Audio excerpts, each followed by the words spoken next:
Frequenz, nahtlos. Kommt natürlich ganz drauf an, was ihr damit machen wollt. Oder mit Stecker, was braucht ihr? 3,5 oder 6,35 oder XLR? Genau. Hey! Bitte nicht drauf spielen. Wie? Stell die Gitarre an, bitte. Warte, du darfst die Gitarre doch da nicht einfach Die nicht. Benutzung der Gitarren ist nur nach Absprache mit der Geschäftsführung gestattet. Okay. Abstellen. Ja, gleich.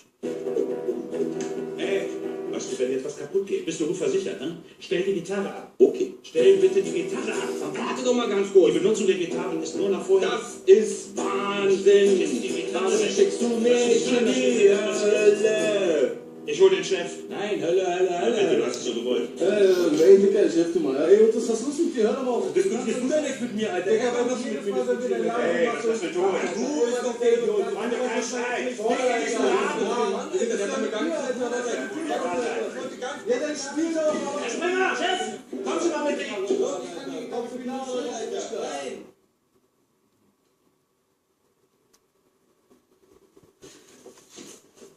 Okay.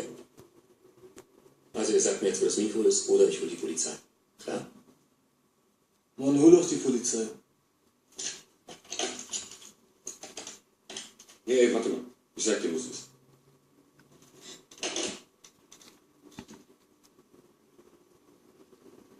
Ich hab's in meinem Arsch.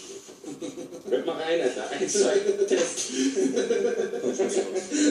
Schmeiß dich raus! Wo ist denn eure Klamotten? Komm, komm, komm, komm, komm.